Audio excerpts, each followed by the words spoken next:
আজকে এমন একটি মুহূর্তে আমি বাংলার জমিনে তাফসিরুল কোরআন মাহফিলে উপস্থিত হতে পেরেছি, যেই সময়টিতে তামাম বাংলাদেশে হিন্দুত্ববাদী একটি জঙ্গি সংগঠন যার নাম হলো ইসকন, এই ইসকন সংগঠনের প্রধানেরা সারা বাংলাদেশের বিভিন্ন জায়গায় তাদের যুবকদেরকে লেলিয়ে দিয়েছে। বাংলাদেশের যুবতী মেয়েদের সঙ্গে প্রেম প্রীতি করে ধর্ষণ করার জন্য গত 2 দিন পূর্বেও ঢাকা গাজীপুরে আয়েশা নামক 13 বছরের একটি মেয়েকে 2 দিন ভর ধর্ষণ করে ওই মেয়েটিকে তারপর ছেড়ে দিয়েছে। বাংলাদেশের বিভিন্ন জেলায়, বিভিন্ন থানায়, বিভিন্ন উপজেলায়, বিভিন্ন ইউনিয়নে হিন্দু ছেলেরা মেয়েদেরকে ধরে ধরে ধর্ষণ করছে। এই ইসকনের সদস্যরা এমন জঙ্গি সংগঠন বাংলাদেশে দিন দিন মাথা চাড়া দিচ্ছে। যেই হুজুরেরা, যেই আলেমেরা তাদের বিপক্ষে কথা বলছে, ওই হুজুর আর আলেমদেরকে তারা গুম করছে, খুন করছে, হত্যা করছে। গত পরশুদিন গাজীপুরের একজন আলিম তাদের বিপক্ষে আয়েশার পক্ষে কথা বলার কারণে তাকে গুম করে এই পঞ্চগড়ের জমিনে এনে ফেলে রেখেছিল। আজকে সকাল পর্যন্ত তথ্য নিলাম, এখন পর্যন্ত তার জ্ঞান ফেরে নাই। যাদের বিপক্ষে কথা বললে গুম হতে হয়, যাদের বিপক্ষে কথা বললে খুন হতে হয়, যাদের বিপক্ষে কথা বলে সম্পূর্ণ ধর্ষিতা হতে হয়, এমন জঙ্গি সংগঠন ইসকন আমরা বাংলার জমিনে দেখতে চাই না। কথা বলেন ঠিক কিনা? এমন জঙ্গি সংগঠন আমরা বাংলার জমিনে দেখতে চাই না। কে কে রাজি আছো? 2 হাত তুলে আল্লাহকে দেখাও। লিল্লাহি তাকবীর, লিল্লাহি তাকবীর। আমার ভাইয়েরা, আমার বন্ধুগণ, শুধু এখানেই শেষ নয়, এমন একটি সময় আমরা একত্রিত হয়েছি যেই সময়টিতে মানুষ দলের পরিবর্তন করতে এমন ভাবে শুরু করেছে।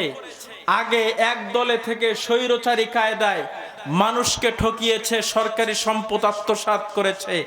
এখন শুধুমাত্র দলের লেভেল পরিবর্তন করে একই কায়দায় একই কাজ করছে। কথা বলেন ঠিক কিনা? যেমন আইনুদ্দিন আল আজাদ ভাই বলে গেছে, করতাম আমি আওয়ামী লীগ, এখন করি বিএনপি, আগামীতে হতে পারি যদি একজন এমপি। কথা বলেন ঠিক কিনা? আজহারি ভাই কয়েকদিন আগে বলছিল যে এক দল খায়া গেছে আর এক দল। সম্মানিত উপস্থিতি, এই কথাগুলো আমরা যখন বলি তখন আমরা নাকি মাহফিলে উস্কানি দেই। উচিত কথা বলা দরকার আছে না নাই? চাঁদাবাজি সমাজে চলছে কি চলছে না? টেন্ডারবাজি চলছে কি চলছে না? মদ জুয়া সমাজে চলছে কি চলছে না? মদ জুয়া, টেন্ডারবাজি, চাঁদাবাজি সবকিছু যদি বন্ধ করতে চান, এই কোরআনকে সংসদের বিধানে নিতে হবে। কথা বলেন ঠিক কিনা? আমার বাংলাদেশে বিচারক আছে কিন্তু বিচার নাই। আমার বাংলাদেশে কোরআন আছে কিন্তু কোরআনের আইন নাই। আমার বাংলাদেশে ইসলাম আছে কিন্তু ইসলামের বিধান বাস্তবায়ন নাই। আমার বাংলাদেশে মসজিদ আছে কিন্তু মসজিদে কোরআন অনুযায়ী কথা বলা যায় না। কথা বলেন ঠিক কিনা? আমার বন্ধুগণ, ভালো করে শুনুন। আজকে মানুষের মাথায় শুধু টেনশন আর টেনশন। কি টেনশন? বাজারে গেছেন ফল কেনার জন্য, ফলের মধ্যে হলো ফরমালিন, ফরমালিন হলো বিষ। মাহফিলে হক কথা বললেই আসে পুলিশ। কথা বলেন ঠিক কিনা? আবার মসজিদের ইমাম যদি মসজিদের মেম্বারে দাঁড়িয়ে হক কথা বলে, একজন পাতি নেতা দাঁড়ায় বলে, তুই কি আমারে চিনিস? কথা বলেন ঠিক কিনা? তাহলে এমন বিপদ, যে বিপদ থেকে উদ্ধার হওয়া মুসলমানদের বড় কঠিন। আমার ভাইয়েরা, আপনারা কি মন খারাপ করতেছেন? রাগ করলেন? গোসা হলেন? আলোচনা চলবে? একটু আওয়াজ করে বলুন তো, চলো। মাশাআল্লাহ, লিল্লাহি তাকবীর। আমি আপনাদের সামনে কোরআনে হাকিমের একখানা সূরা তেলাওয়াত করেছি, সূরার আয়াত তেলাওয়াত করেছি, যেই সূরাটির নাম হচ্ছে সূরাতুল বাকারা। বাকারাতুন শব্দের অর্থ হলো গাভী। গাভী বুঝেন তো? গাভী, এই নামে আল্লাহ পাক সূরা কেন নাজিল করলেন? আর গাভী নামেই বা কোরআনের ভিতরে একটা সূরার নাম কেন হলো? আসলে মুসা আলাইহিস সালামের জামানায় একজন মানুষ খুন হলো। তখন মুসা আলাইহিস সালামকে তার উম্মতেরা এসে প্রশ্ন করলো ও পয়গম্বর মুসা, তুমি যদি সত্যিকারে আল্লাহর পয়গম্বর হও তাহলে তুমি বলো এই লোকটাকে কে খুন করেছে। আচ্ছা বলেন তো, মানুষ খুন হইলে কে খুন করলো গোপনে, এইটা কি নবীদের জানা সম্ভব? এমন প্রশ্ন যখন করে বসলো মুসা আলাইহিস সালাম মহা বিপদে, আল্লাহ রাব্বুল আলামিন তখন মুসা আলাইহিস সালামকে বললেন, ও মুসা, তুমি তাদেরকে বলো তারা যেন একটা গরু কুরবানি করে, গাভী কুরবানি করে। তখন তারা বলল, আপনি আল্লাহকে বলেন গাভীটা কেমন হওয়া দরকার। আল্লাহ রাব্বুল আলামিন বললেন, এমন একটা গাভী যেই গাভীটা দেখতে সুন্দর হবে। তখন তারা বলল, আল্লাহকে প্রশ্ন করেন গাভীটার রং কেমন হওয়া দরকার। আল্লাহ পাক বললেন পীতবর্ণের হবে, মানুষ দেখেই যেন আশ্চর্য হয়ে যায় এইরকম গাভী হতে হবে। তারা বলল, আমরা তো সব গরু একই রকম দেখি, একটু ভালো করে আল্লাহর কাছে শোনেন কেমন গাভী কোরবানি দিতে হবে। আল্লাহ পাক বললেন, এমন গাভী কোরবানি দিতে হবে যেই গাভীটা কোনোদিন হাল চাষ করে নাই, পানি সেকে নাই, যেটা বুড়া হবে না, বাছুরও হবে না, যৌবনের মাঝামাঝি হবে, এইভাবে বর্ণনা দিলেন। তখন তারা বললেন, ইনশাআল্লাহ তাআলা আমরা এবার গাভী খুঁজে বের করে কুরবানি দেব। আচ্ছা, এত প্রশ্ন যদি না করে একটা গাভী কুরবানি দিয়ে দিত তাই কিন্তু হয়ে যেত। বনি ইসরাইলের লোক তো খালি প্রশ্ন করে। এবার তারা কি করলো, গাভী খোঁজা শুরু করলো। গাঢ় পীতবর্ণের গাভী আল্লাহ পাক পৃথিবীতে একটাই সৃষ্টি করেছিলেন। একটা ঘরে বাবা মারা গেছে, ছোট্ট একটা সন্তান দেখে মা সন্তানটাকে মানুষ করে আর ওই গাভীটা মানুষ করে। গাভীটা যখন বড় হলো, সন্তানটাকে দিয়ে বাজারে বিক্রি করার জন্য পাঠায় দিল। গাভীটার দাম নির্ণয় হলো, গাভীটা তারা বনি ইসরাইল লোকেরা কিনবে, জবাই করবে, স্বর্ণ দিয়ে গাভীর চামড়া ভর্তি করে দিতে হবে। বনি ইসরাইলের লোকেরা সবাই মিলে যার বাড়িতে যতগুলো স্বর্ণ ছিল সবগুলো একত্রিত করে গাভী জবাই করে স্বর্ণ দিয়ে ভর্তি করে চামড়া সহকারে গাভীওয়ালার বাড়িতে নিয়ে দিয়ে আসলো। এরপর আল্লাহ পাক রব্বুল আলামিন বললেন, এবার এই গাভীর এক টুকরা গোশত দিয়ে ওই মৃত ব্যক্তির শরীরে আঘাত করো, কে খুন করেছে বের হয়ে যাবে। এক টুকরা গাভীর গোশত দিয়ে মৃত্যু ব্যক্তির শরীরে যেমনে লাগানো হয়েছে, সঙ্গে সঙ্গে ওই মৃত্যু ব্যক্তি বলতেছে যে আমার মেয়েকে আমার ভাতিজা বিয়ে করতে চেয়েছিল, আমি তার সঙ্গে বিয়ে দেই নাই, এই জন্য আমার মেয়েকে আমার ভাতিজা বিয়ে করবে আমি দেই নাই, এই জন্য আমাকে আমার ভাতিজা খুন করেছে। তাহলে বলুন খুনটা কি কারণে হয়েছে? মেয়ের জন্য। কিসের জন্য? আজকের পৃথিবীতে দ্বন্দ্ব তিনটা বিষয় নিয়ে। এক নাম্বার হলো মেয়েলি বিষয়, দুই নাম্বার হলো সম্পদ, তিন নাম্বার হলো ক্ষমতা। কথা বলেন ঠিক কিনা? মেয়েলি বিষয় নিয়ে মানুষের মধ্যে দ্বন্দ্ব হয়, ওই দ্বন্দ্ব বেশি দিন পর্যন্ত থাকে না। এরপর সম্পদ নিয়ে মানুষের মধ্যে দ্বন্দ্ব হয়, এই দ্বন্দ্বটাও বেশি দিন পর্যন্ত থাকে না, বেশি খুন খারাপি হয় না। ক্ষমতা নিয়ে যে একটা দ্বন্দ্ব, এই দ্বন্দ্ব চিরন্তন কিয়ামত পর্যন্ত থাকবে। এই দ্বন্দ্ব নিয়ে এক দল আরেক দলকে মারে। কথা বলেন ঠিক কিনা? আবার যেই দল ক্ষমতায় বসে, চেয়ারে বসে, যে বসে চেয়ারে সে তখন গিয়ারে যা মন তা করে। কথা বলেন ঠিক কিনা? সম্মানিত উপস্থিতি, আসুন আমরা সামনের দিকে যাই। এই সূরার প্রথমেই আল্লাহ পাক রব্বুল আলামিন তিনটি অক্ষর বলেছেন, আলিফ লাম মিম। এই তিনটি অক্ষর হলো হরফে মুকাত্তাআত, অর্থাৎ কাটা কাটা অক্ষর, যেই অক্ষরগুলোর তেমন কোনো অর্থ নেই। অবশ্য নবীর জামানায় কিছু মানুষ এই অক্ষরগুলোর অর্থ তালাশ করেছিল, সাহাবীদের জামানায়ও কিছু মানুষ এই অক্ষরগুলোর অর্থ তালাশ করেছিল, এমনকি আমাদের জামানায়ও কিছু মানুষ এই অক্ষরগুলোর অর্থ তালাশ করে। যারা এই অক্ষরগুলোর অর্থ তালাশ করে তারা হলো ভ্রান্ত, পথভ্রষ্ট। আর যারা এই অক্ষরগুলোর অর্থ তালাশ করে না তারা ভ্রান্ত নয়, পথভ্রষ্ট নয়, তারা সঠিক পথে আছে। চিৎকার মেরে বলুন সুবহানাল্লাহ। আমার ভাইয়েরা, আমার বন্ধুগণ, গভীর মনোযোগ দিয়ে আজকের আলোচনাটা শুনতে হবে। কুরআনুল কারীমের 2 নম্বর সূরা সূরাতুল বাকারা থেকে আলোচনা শুরু করে দিলাম। আল্লাহ রাব্বুল আলামিন এই সূরার শুরুতেই বলেন আলিফ লাম মিম। 3টি অক্ষর আলিফ লাম মিম, 3টি অক্ষর যখন রর মান হলো 200, তাহলে মোটে হলো 231। তোমার রাজত্বকাল হবে 231 বছর।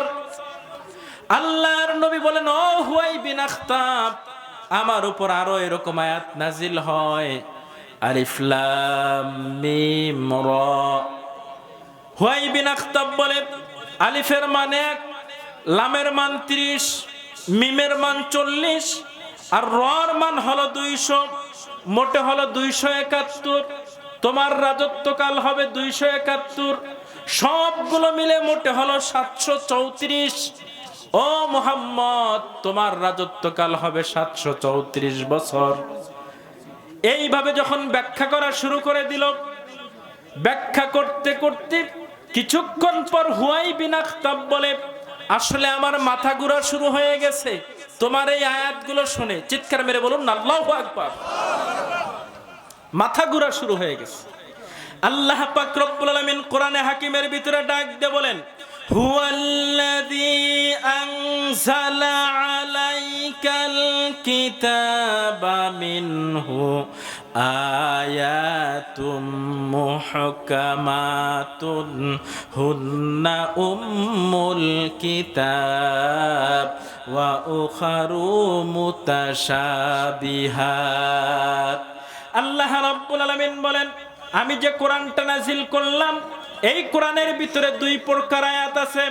এক প্রকার হলো মুহকামাত, যেইগুলো সম্পর্কে তোমরা গবেষণা করবা, গবেষণা করে করে তোমরা হুকুম বের করে মেনে মেনে চলবা। দ্বিতীয় প্রকার হলো মুতাশাবিহাত, যেইগুলো হলো রূপক, এইগুলো নিয়ে গবেষণা করতে যাও না। যদি তোমরা গবেষণা করতে যাও, ওই হুয়াই বিন আখতাবের মতো মাথা কাজ করবে না। এই আয়াতগুলোর মধ্যে একটা হলো আলিফ লাম মিম, যেটা আল্লাহ পাক সূরাতুল বাকারার শুরুতে বলেছেন। আল্লাহর নবী পৃথিবীর থেকে বিদায় গ্রহণ করলেন। ওমর দুনিয়াতে ওমর খলিফা হলো। হযরতে ওমর রাদিয়াল্লাহু তাআলা আনহু ইয়ামানের গভর্নর হিসাবে আবু মুসা আশআরীকে পাঠায় দিলেন। আবু মুসা আশআরী ইয়ামানে চলে গেল, চেয়ারে বসলেন। একজন মানুষ সামনে এসে আবু মুসা আশআরীর সামনে এরকম একটা চিঠি ফেলায়া দিল। আবু মুসা আশআরী চিঠিটা খুললেন। এবার দেখে চিঠির ভিতরে লেখা, ও আবু মুসা আশআরী, কোরআনের বিশাল বড় একটা অংশ আমরা মানি না। আবু মুসা আশআরী চিন্তা করলেন, কি মানি না? নিচে পড়ে দেখে ওইখানে কয়েকটা আয়াত তিনি তুলে ধরেছেন, আলিফ লাম মিম, আলিফ লাম মিম রা, আলিফ লাম মিম সাদ। এই আয়াতগুলোর তো আমরা অর্থই জানি না, মানব কেমনে? আবু মুসা আশআরী বললেন, এই বিষয় সম্পর্কে আমার কোনো ধারণা নাই। আমি সম্পূর্ণরূপে চিঠিটা ওমরের দরবারে পাঠায়া দেই। ওমরের দরবারে যখন এই চিঠিটা পাঠায়া দেওয়া হলো, হযরতে ওমর তখন ফিরতি চিঠি দিলেন, আবু মুসা আশআরী, যেই লোকটা তোমারে চিঠি দিছে, ওই লোকটা আর তুমি 2 জনে মিলে আমার কাছে আসো। 2 জনে মিলে আসলো। ওমর একটা তরবারি হাতে নিলেন, লোকটিকে বললেন, আলিফ লাম মিম, আলিফ লাম রা, এইগুলোর অর্থ নাই, এই কথাটা তুমি মানো না? বলে, না, আমি মানি না। অর্থ নাই এমন জিনিস আল্লাহ কেন নাযিল করবেন? আমি মানি না। হযরতে ওমর তাকে এমন পিটানো পিটাইলেন। পিটানি খাওয়ার পরে লোকটিকে প্রশ্ন করলেন, তুমি কি এবার মানো আলিফ লাম মিমের কোনো অর্থ নাই? লোকটি বললেন, না আমি মানি না। ওমর বললেন, এরে জেলখানায় বন্দী করো। কয়েকদিন পর্যন্ত জেলখানায় রাখা হলো, সুস্থ হলো। আবার তাকে নিয়ে এসে ওমর জিজ্ঞেস করলো, আলিফ লাম মিমের অর্থ নাই, এই কথাটা মানো না? বলে, না আমি মানি না। আবার পিটানো হলো। এইভাবে 3 বার পিটানোর পর ওই লোকটা ওমর ফারুক রাদিয়াল্লাহু তাআলা আনহুকে বললেন, আজকের থেকে আমার পিঠের উপর একটা ভূত সওয়ার হয়েছিল, ওই ভূত, ওই শয়তান দূর হয়ে গেছে। আমি এবার বিশ্বাস করি হরফে মুকাত্তাত আলিফ লাম মিম, আলিফ লাম র, আলিফ লাম মিম সাদ, এইগুলোর অর্থ হয় না। সুবহানাল্লাহ বলেন।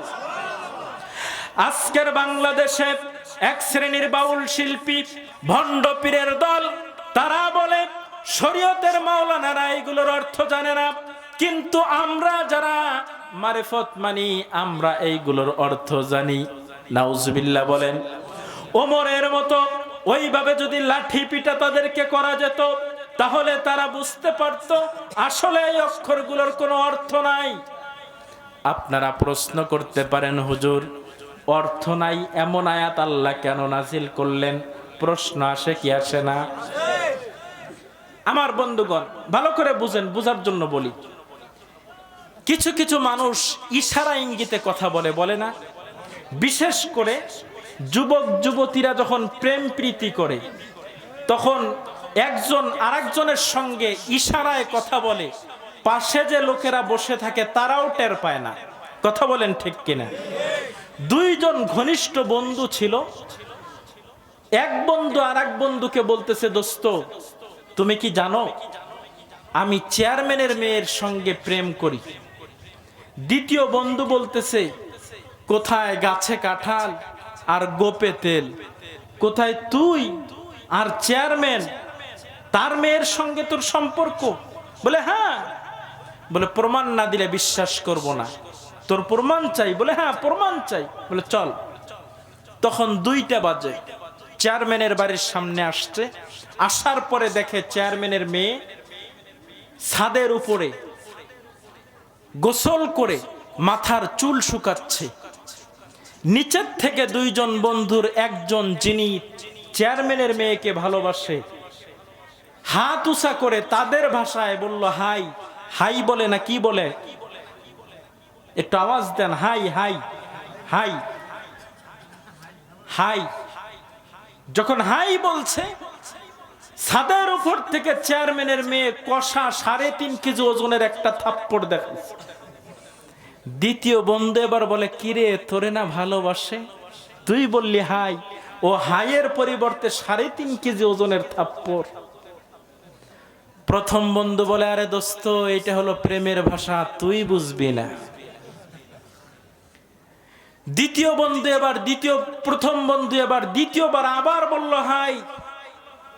পায়ের থেকে স্যান্ডেল খুলে কষা একটা মার দেখাইলো।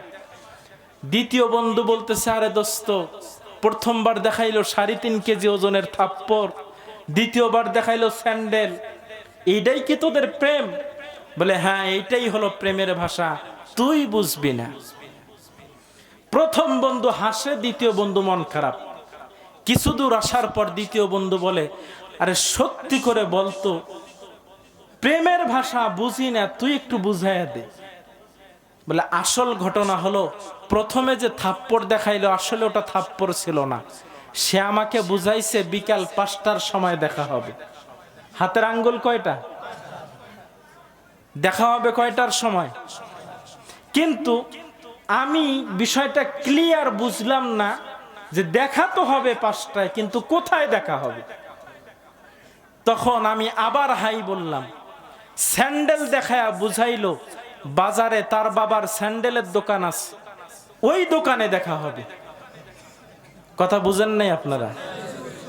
তাহলে প্রথম থাপ্পড়ে কি বুঝাইছে, আর দ্বিতীয় স্যান্ডেলে কি দেখাইছে? স্যান্ডেলের দোকানে দেখা হবে। একসঙ্গে 2 বন্ধু থাকার পরেও একজন বুঝলো আর একজন বুঝলো না। কথা বলেন ঠিক কিনা? ঠিক তেমনি ভাবে আল্লাহ রাব্বুল আলামিন কোরআনুল কারীমের ভিতরে আলিফ লাম মিম আলিফ লাম র এইরকম কিছু আয়াত নাযিল করে তামাম পৃথিবীর মানুষের সামনে দিয়া বিশ্ব নবীর সঙ্গে কিছু গোপন কথা বলেছেন, যেই কথাগুলো আল্লাহ আর নবী ছাড়া তৃতীয় কোনো ব্যক্তি বুঝে নাই। কথা বলেন ঠিক কিনা?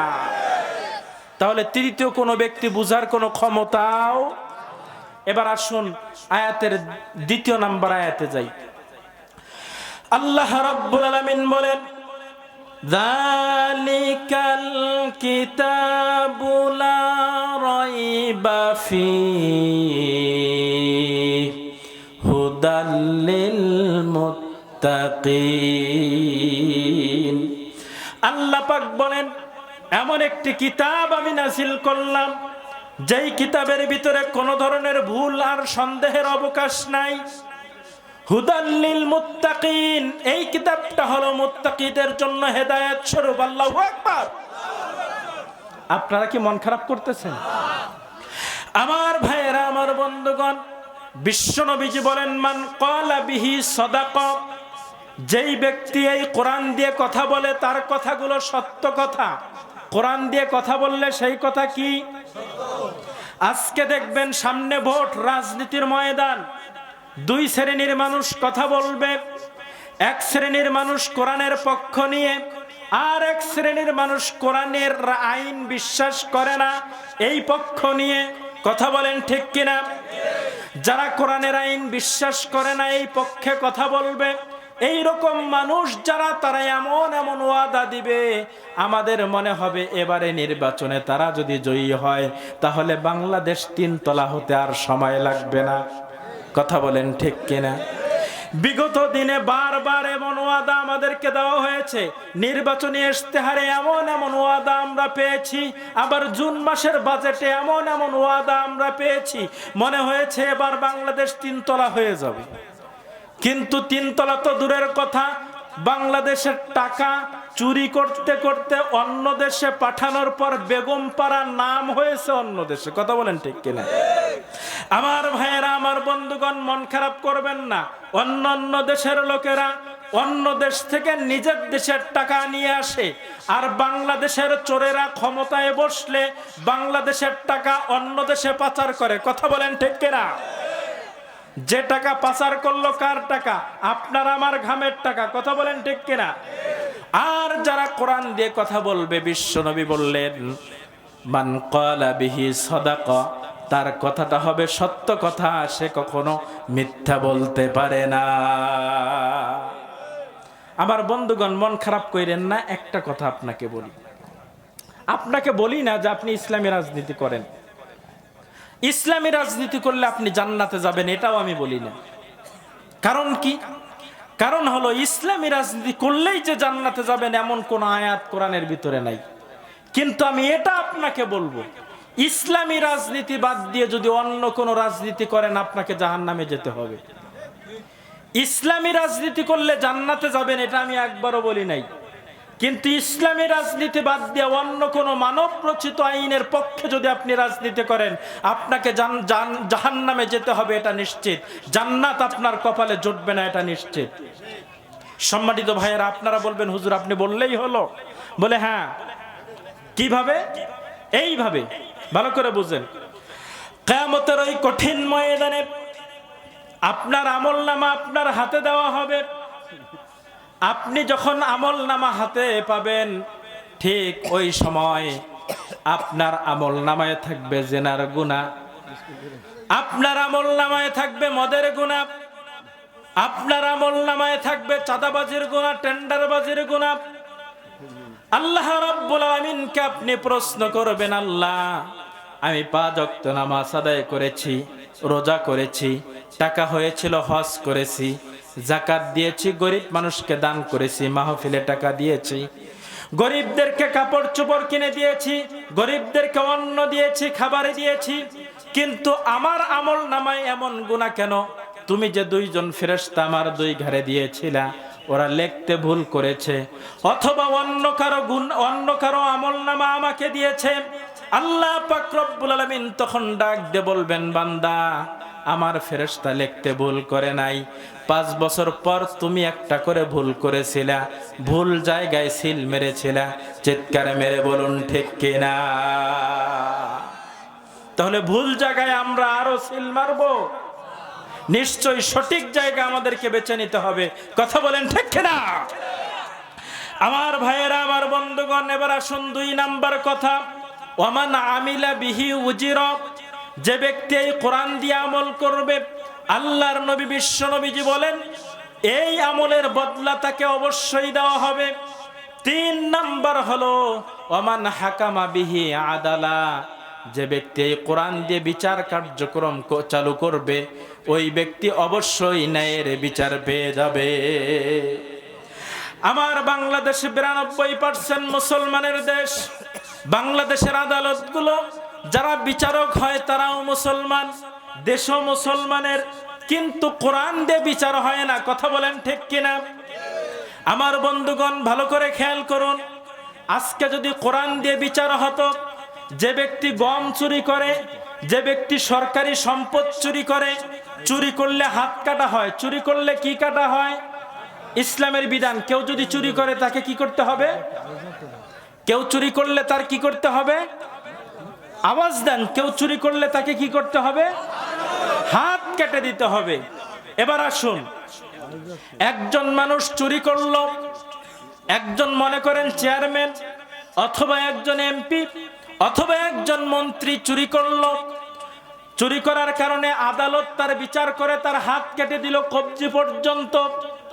এবার যখন নমিনেশন দেওয়া হয়, তখন সবাই গিয়ে উপস্থিত হলো প্রধান নেতার কাছে। নেতা জিজ্ঞেস করলো কে কে নমিনেশন চাও, হাত তুলো। তখন হাত উঠাবে সবাই এইভাবে, আর যে গম চুরি করার কারণে হাত কেটে দেওয়া হয়েছে ওই ব্যক্তি হাত তুলবে এইভাবে। কথা বলেন ঠিক কিনা? আওয়াজ দেন, আমার দিকে দেখেন কিভাবে, এইভাবে। তখন যিনি প্রধান দলের নেতা দলের, তিনি জিজ্ঞেস করবে মিয়া তোমার হাত এরকম কে? তোমার হাত তো এরকম থাকার কথা। বলে গম চুরি করছিলাম এই জন্য হাত কেটে দেওয়া হয়েছে, গম চুরি করছিলাম এই জন্য। তখন দলের প্রধান যিনি হবে তিনি বলবে তোমাকে নমিনেশন দেওয়া যাবে না, কারণ তুমি চোর। ইসলামী আইন যদি বাস্তবায়ন হয়, কোরআন দিয়ে যদি বিচার করা হয়, কোন চোর, কোন সরকারি সম্পদ আত্মসাৎকারী কোনদিন নমিনেশন পাবে না। কথা বলেন ঠিক কিনা? কি বললো আমাকে? কি বললেন? আচ্ছা, লিল্লাহে তাকবীর, লিল্লাহে তাকবীর। আমি যে কথাগুলো বলতেছি আপনাদের কষ্ট হচ্ছে? 2-1 জনের কষ্ট হচ্ছে। 2-1 জনের কি হচ্ছে? কষ্ট হচ্ছে। কষ্ট হলে আমার বলার কিছুই নেই, কারণ আমি যা বলতেছি হাদিসের ব্যাখ্যা করতেছি, আমি যা বলতেছি কোরআনের ব্যাখ্যা করতেছি। লেখা হয়েছে তাফসিরুল কোরআন মাহফিল। তাফসির মানে ল্যাংটা করে করে দেখা, খুলে খুলে দেখা, ব্যাখ্যা বিশ্লেষণ করা। কোরআনের আয়াত এবং হাদিস দিয়ে এক একটা বিষয়কে খুলে খুলে ব্যাখ্যা করে করে আমি বলতেছি। আপনাদের কোনো অসুবিধা আছে? আলোচনা চলবে?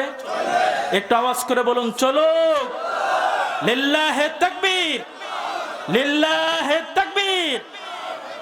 আল কোরআনের আলো, আল হাদিসের আলো।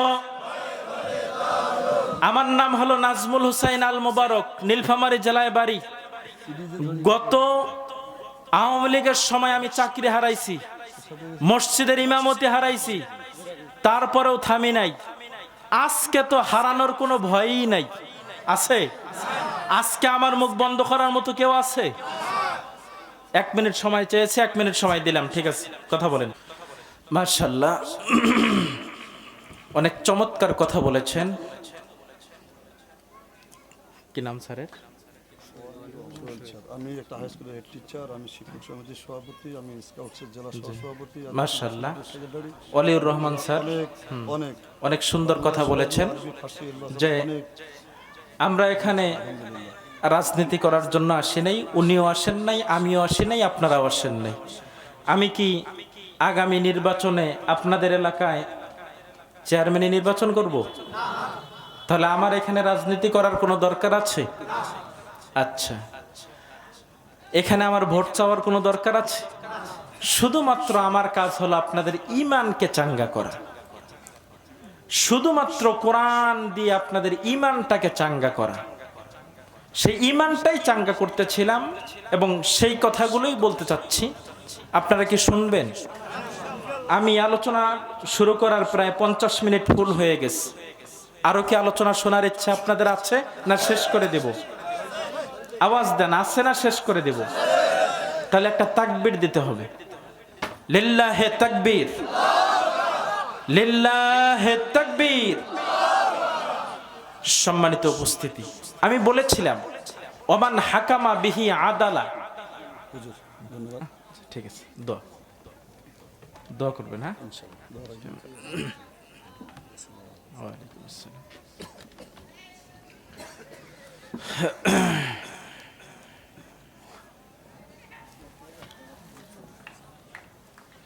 চাটা একটু পাল্টায় দেন তো।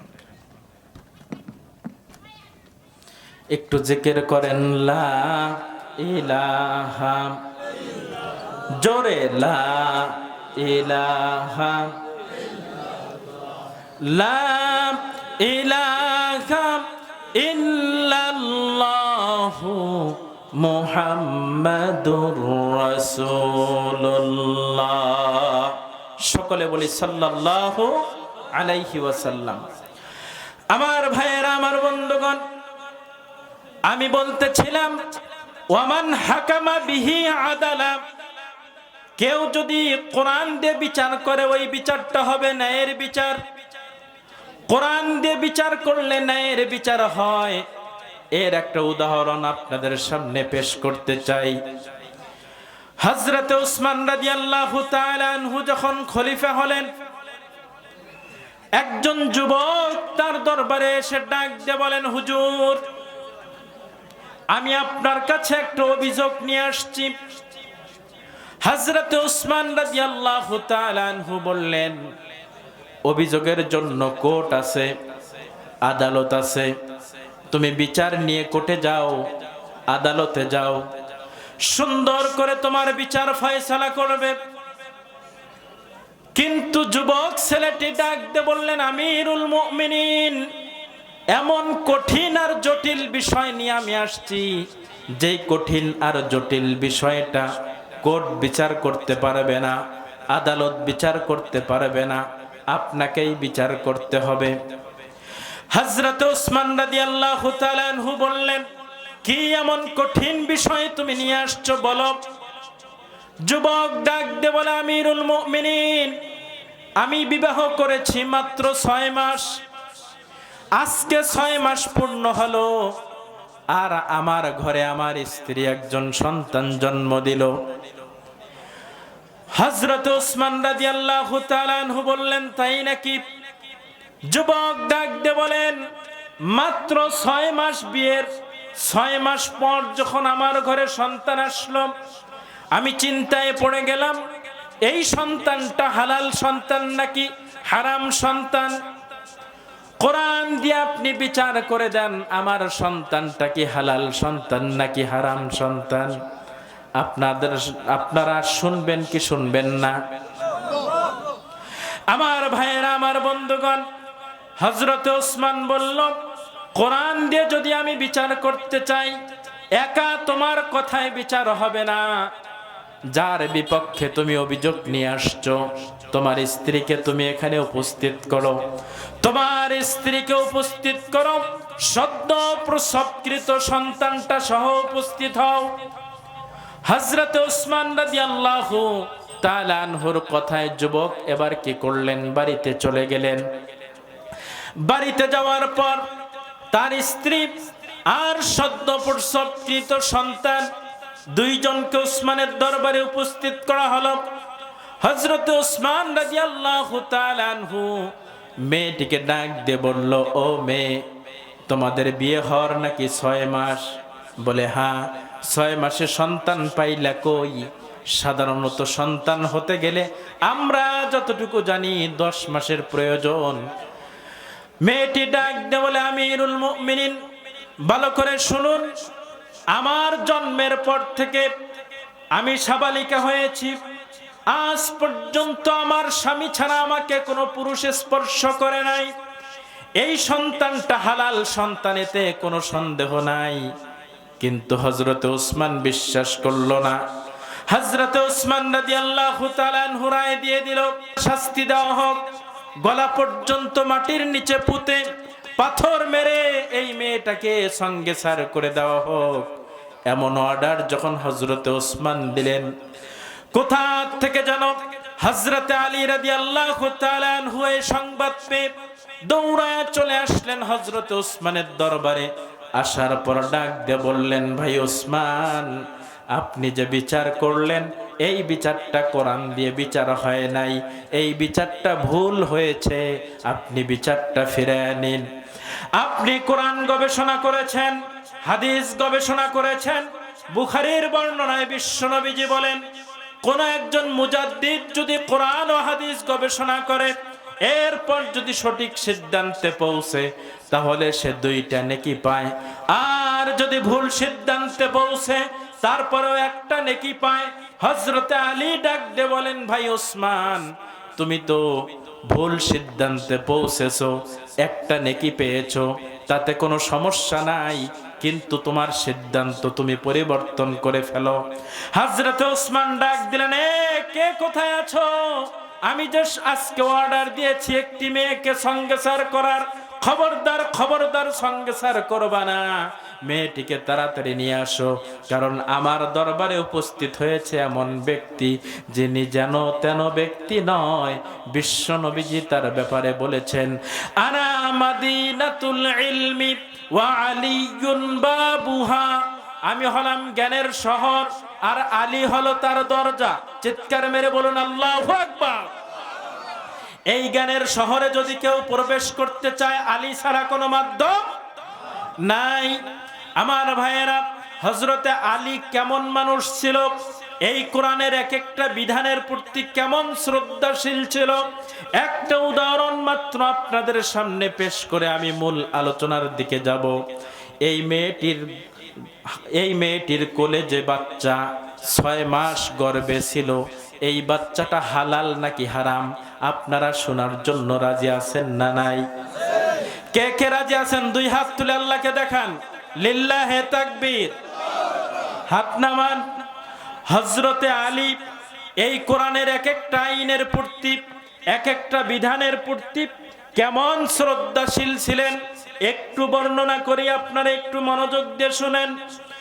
হযরতে আলী যখন ক্ষমতায়, দেশের সরকার, প্রধানমন্ত্রী, তার চাইতে বড় আর কেউ আছে? সিফফিনের যুদ্ধ শুরু হয়ে গেছে, আলী নিজে যুদ্ধের ময়দানে নামলেন। এক হাতে তলোয়ার আর এক হাতে হলো ঢাল। ঢাল বুঝেন তো? দেখেন না টিভিতে অনেক সময় বিরোধী পক্ষ মিছিল করে, পুলিশ তখন বিরোধী পক্ষকে দমন করার জন্য গুলি ছোড়ে, আর বিরোধী পক্ষ গুলি তো নাই, ইট পাটকেল ছোড়ে। তখন পুলিশ একটা অস্ত্র এইভাবে দিয়ে ইট পাটকেল থেকে নিজেকে বাঁচানোর চেষ্টা করে। দেখছেন কি এই দৃশ্য? যেই অস্ত্র দিয়ে বিরোধী দলের প্রতিঘাত করা হয়, সেইটার নাম হলো ঢাল। হযরতে আলীর হাতে একটা ঢাল আর এক হাতে তরবারি। ঢালটার ওজন বেশি হওয়ার কারণে সিফফিনের যুদ্ধের ময়দানের এক কর্নারে ঢালটা তিনি রাখলেন, আর তরবারি নিয়ে তিনি যুদ্ধ শুরু করে দিলেন। যুদ্ধ করতে করতে হঠাৎ স্মরণ হয়ে গেল, আমি যে ময়দানের কর্নারে রেখেছি ঢাল, ঢালটা আছে না নাই? দৌড়ায় চলে আসলেন।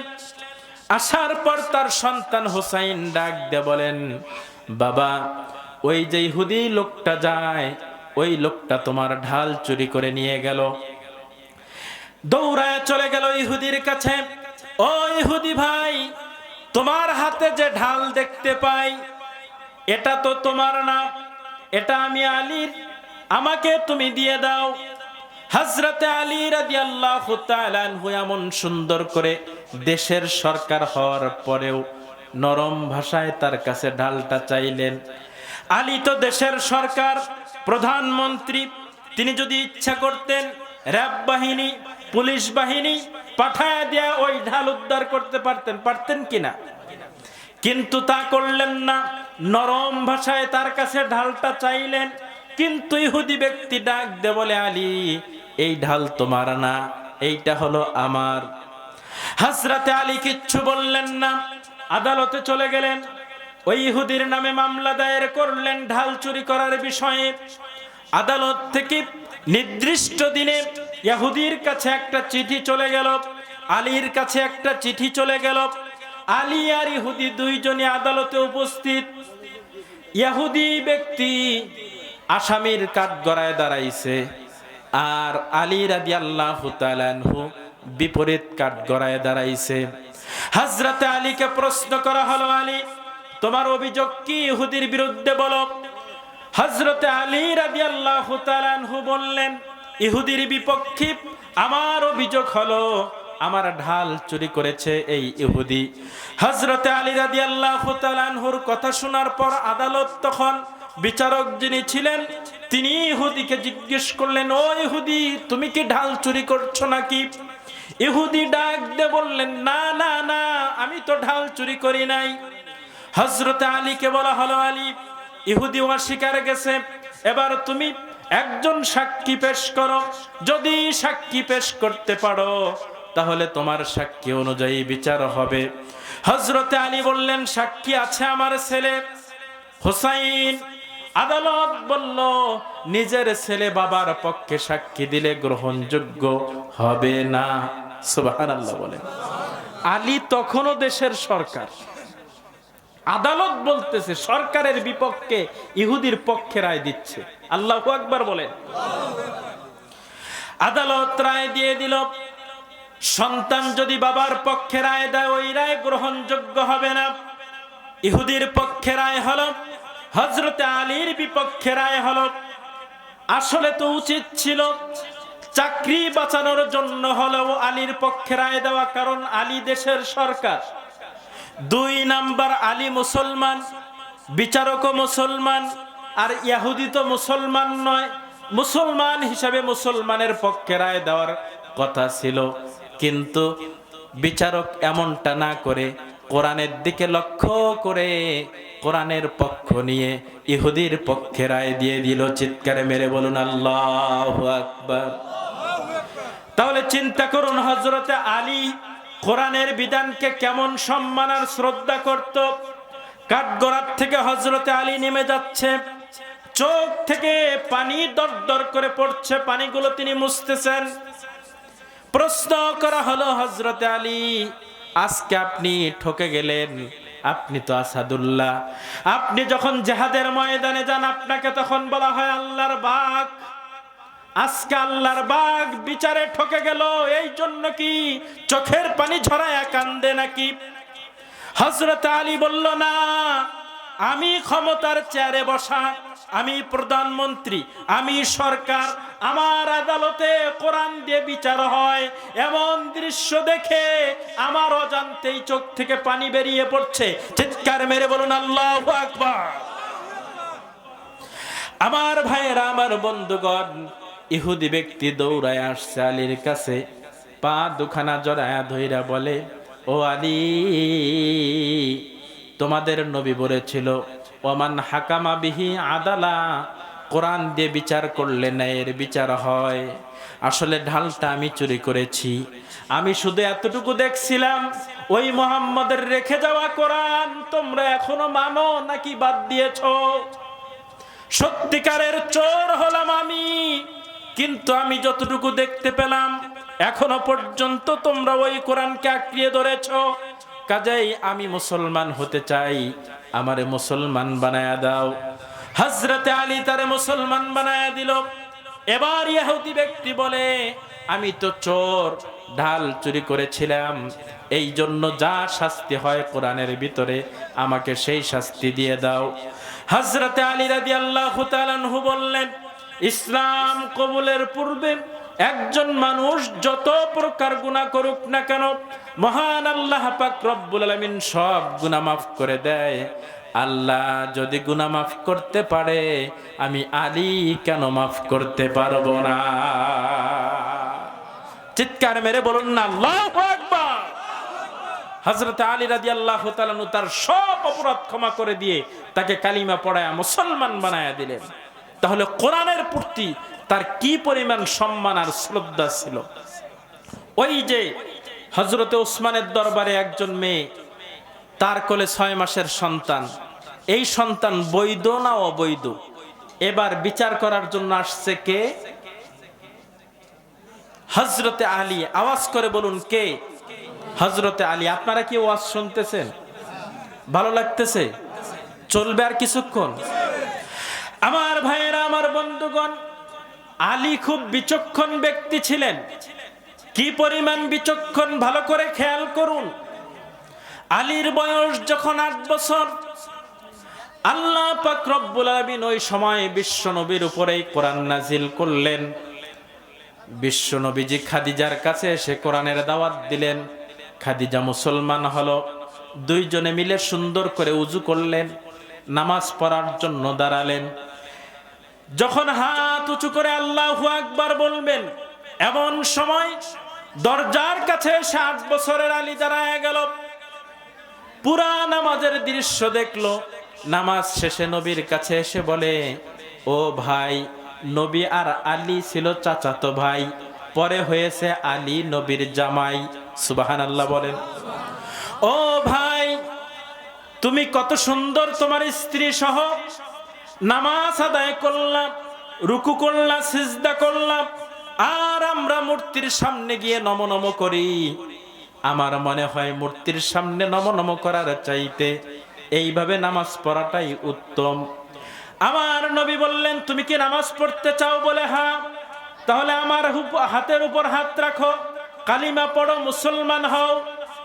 হযরত আলী বলল, আমার বয়স মাত্র 8 বছর, আমি তেমন কিছু বুঝি না, আমি একটু আমার বাবার কাছে যাই, শুনে আসি।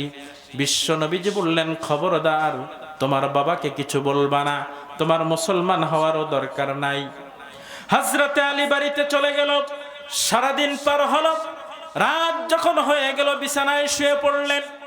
বিছানার ভিতরে হযরত আলী রাদিয়াল্লাহু তাআলা আনহু, তার সামনে মোবাইলে যেমনে ভিডিও চালু হয়, নামাজের দৃশ্যের ভিডিওটা চালু হয়ে গেল। নামাজের দৃশ্য দেখতেছেন। সারা রাত ঘুম হয় নাই।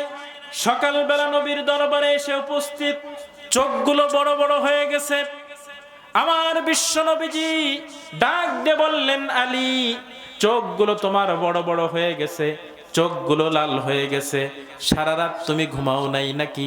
হযরতে আলী বললেন, ঘুমাবো কেমনে? আপনাদের নামাজের দৃশ্য আমার চোখের সামনে শুধু ভেসে উঠেছে। চিৎকার মেরে বলুন না আল্লাহু আকবার।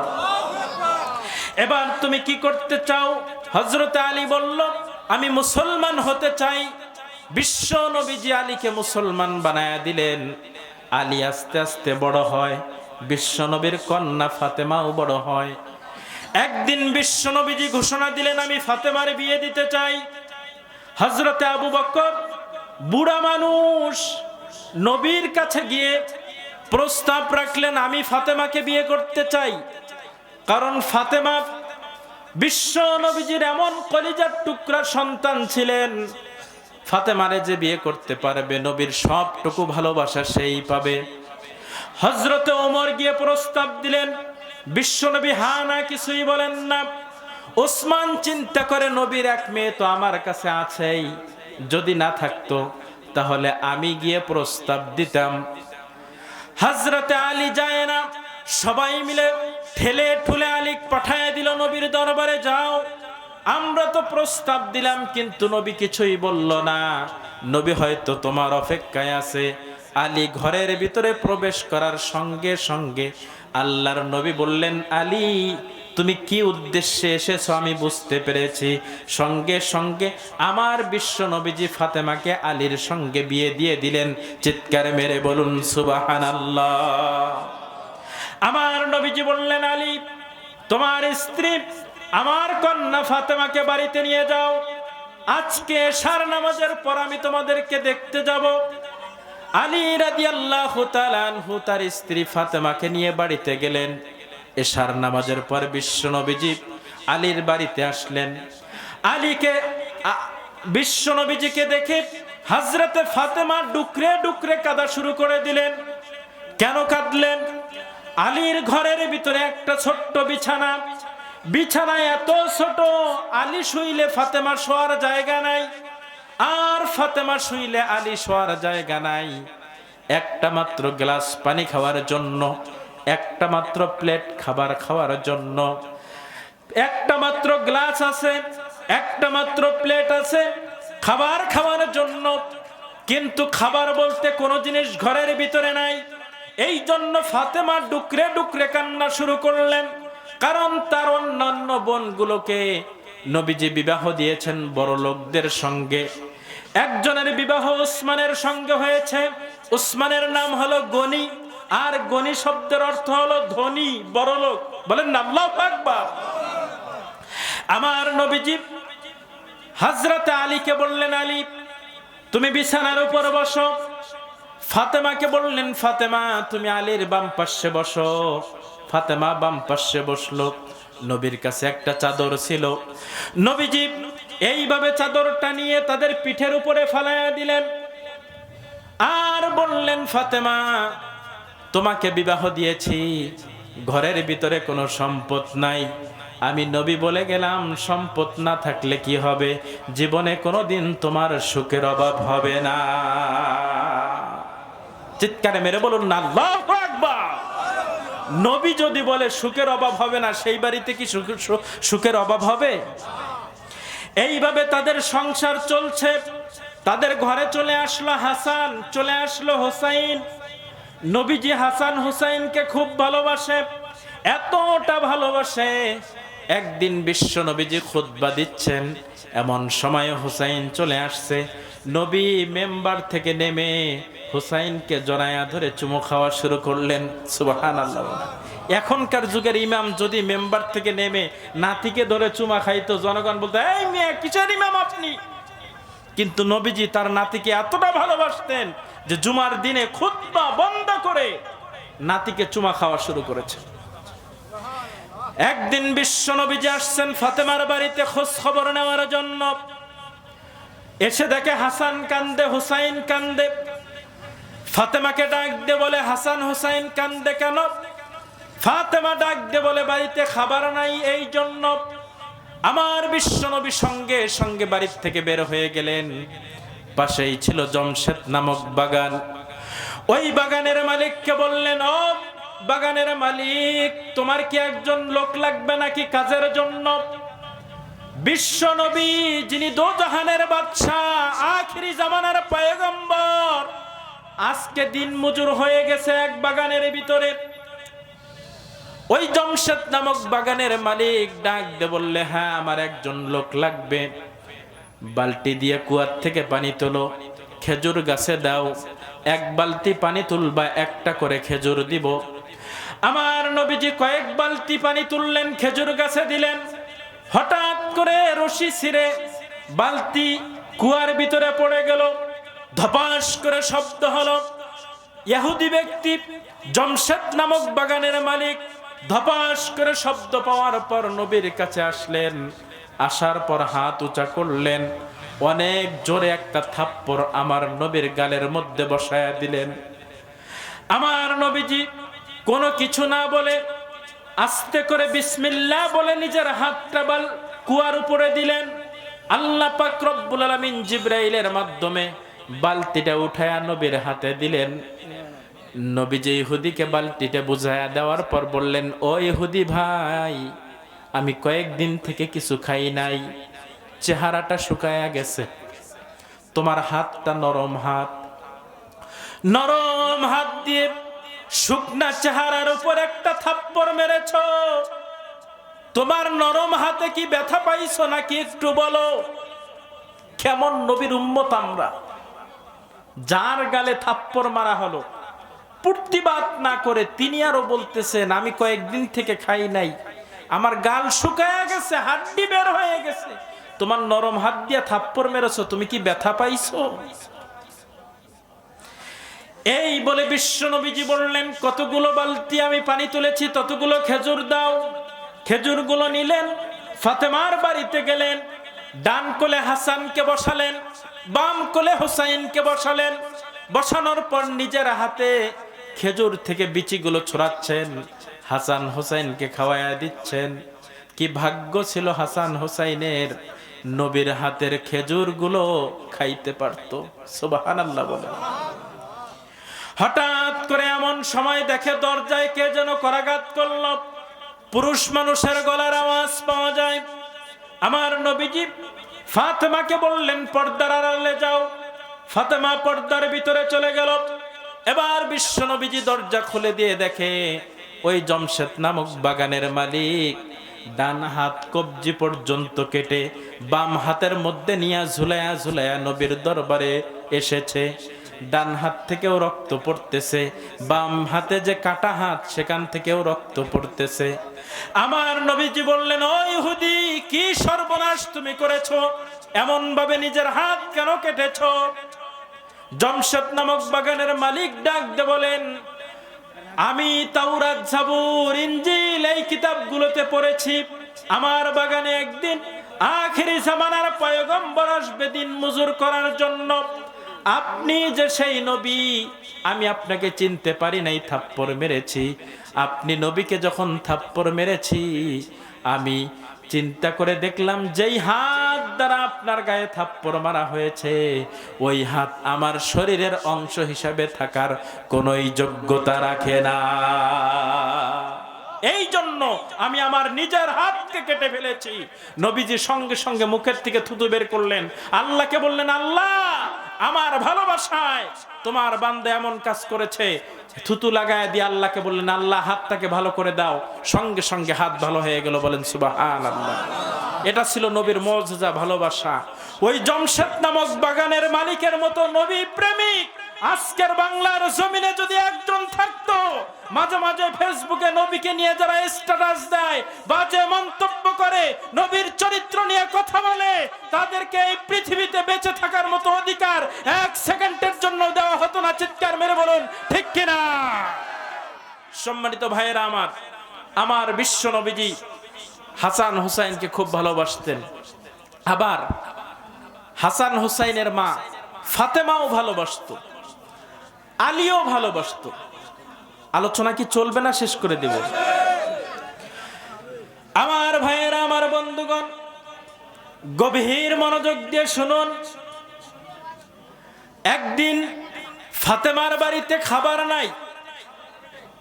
এমন সময় হযরতে আলী ফাতেমার কাছে এসে লজ্জা লজ্জা অবস্থায় বলে, ও ফাতেমা, যুদ্ধের ময়দানে গেলে আমি আলী হয়ে যাই সিংহ, বাঘ, কিন্তু পারিবারিক জীবনে আমি আলী কামাই করতে পারি না। আমার সন্তানদের মুখে খাবার উঠায় দিতে পারি না। ফাতেমা তখন ওই যে বিয়ের দিন ঘাড়ের উপরে বিশ্ব নবীজি একটা চাদর দিয়েছিল, মনে আছে আপনাদের? ওই চাদরটা বের করলেন, সুন্দর করে ভাঁজ করলেন। এরপর হযরতে আলীকে বললেন, বাজারে যান, এই চাদরটা বিক্রি করেন, বাড়িতে খাবার নিয়ে আসেন। আলী লজ্জা পাচ্ছে। ফাতেমা বলল, লজ্জার কোনো কারণ নাই। আলী ব্যাগের ভিতরে চাদরটা নিলেন। বাজারে যায় আর চাদর বের করার সাহস পায় না। সবাই জানে আলী হলো আসাদুল্লাহ, আজকে সে বউয়ের চাদর বিক্রি করবে। বাজারের এই মাথার থেকে ও মাথা শুধু ঘোরে হাতে ব্যাগ নিয়ে, কিন্তু চাদর বেরও করে না, কাউকে বলারও সাহস পায় না চাদর বিক্রি করবে। এমন সময় একজন মানুষ এসে আস্তে করে ব্যাগ খুলে বলল, আলী, তুমি যেই জিনিসটা বেচার জন্য আসছো আমারে ব্যাগের মধ্যে ঢুকায়া দাও, আর তার মূল্য হিসেবে 6 টাকা তোমারে দিলাম, তুমি বাজার করে বাড়িতে যাও। সুবহানাল্লাহ বল। আচ্ছা বলুন তো, আলীর এই চাদর কেনার জন্য এই লোকটারে পাঠায়া দিয়েছেন কে? হযরতে আলী দোকানে গেলেন, 6 টাকার বাজার কিনলেন, বাড়ির দিকে যাচ্ছে।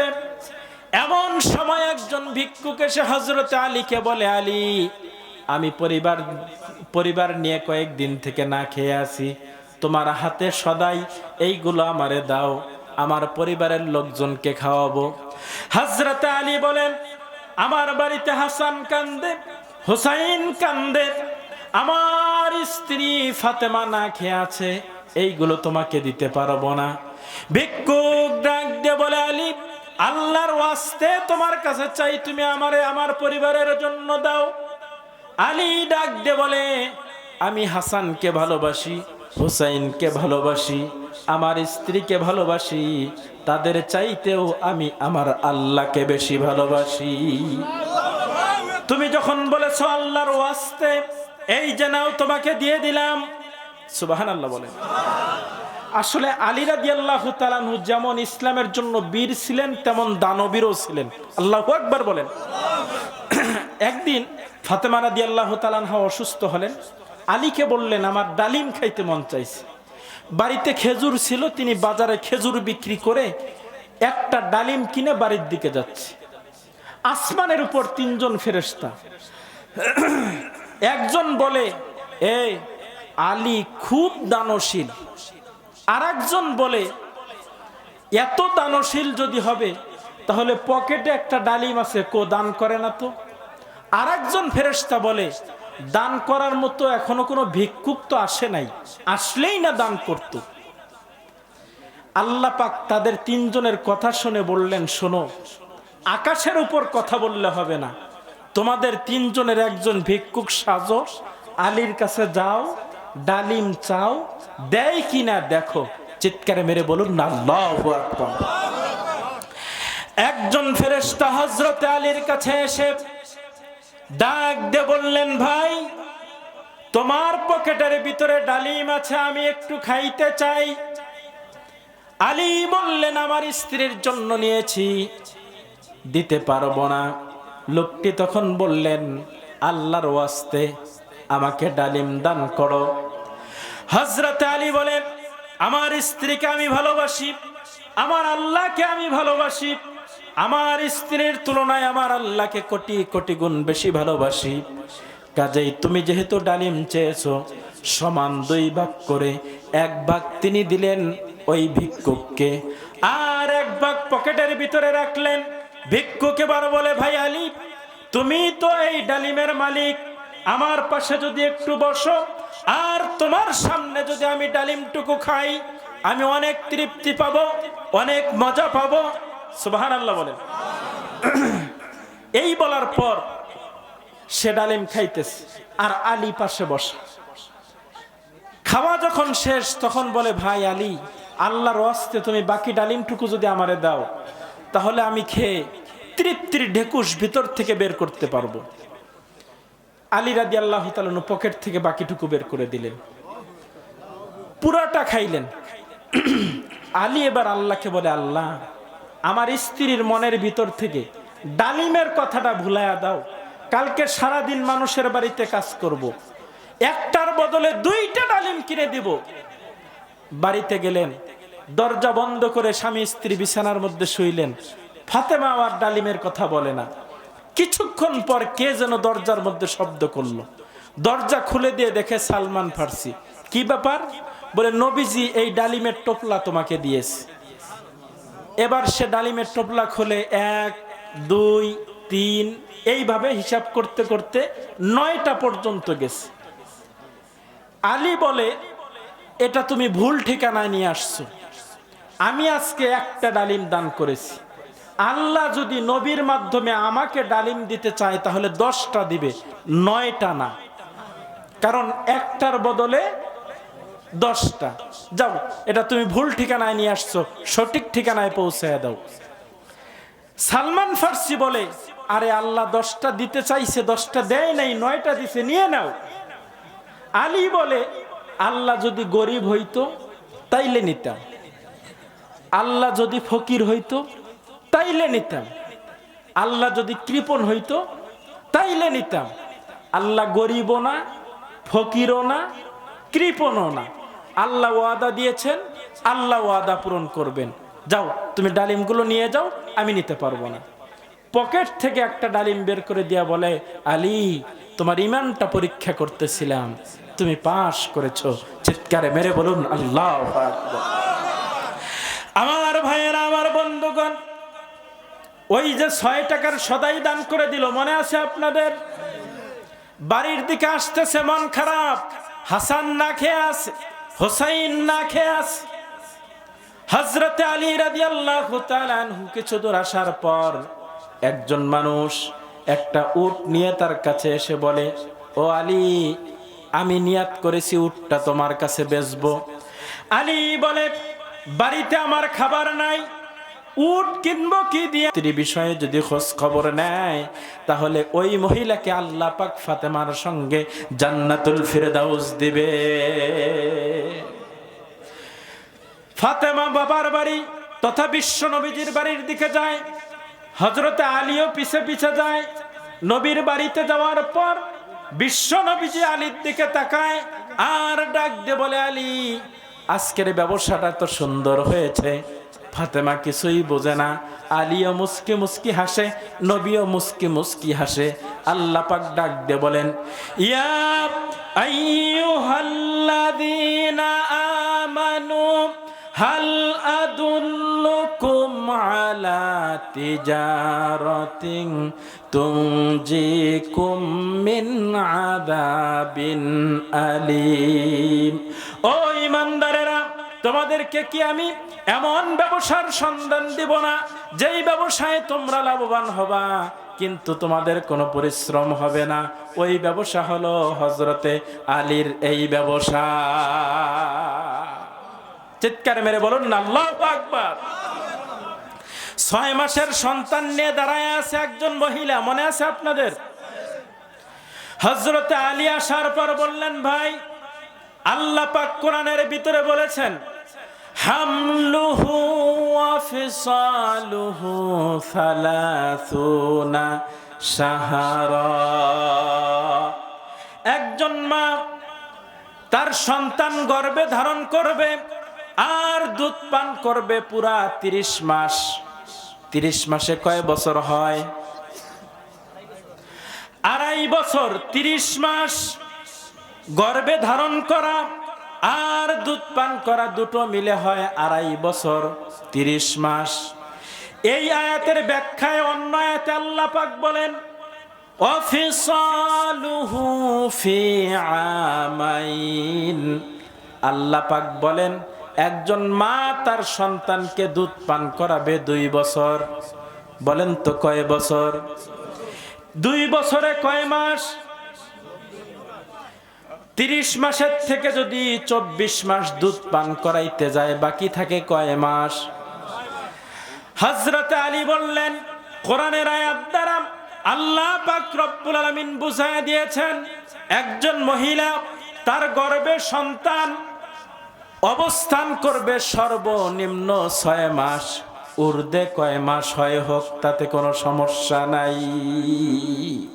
চিৎকার মেরে বলুন না আল্লাহু আকবার। আজকে আলী এই সুন্দর বিচারটা করার কারণে এখানে ন্যায়ের বিচার পেয়ে গেল একজন মহিলা। আজকের সমাজেও যদি গ্রাম্য আদালত থেকে উচ্চ আদালত, সুপ্রিম কোর্ট সহ সকল আদালতে এই কোরআন দিয়ে বিচার করা হতো, সকল শ্রেণীর মানুষ ন্যায়ের বিচার পেত। চিৎকার মেরে বলুন ঠিক কিনা? সম্মানিত ভাইয়েরা আমার, আমি আর আলোচনা বাড়াতে চাচ্ছি না, আলোচনা শেষ করতে চাচ্ছি।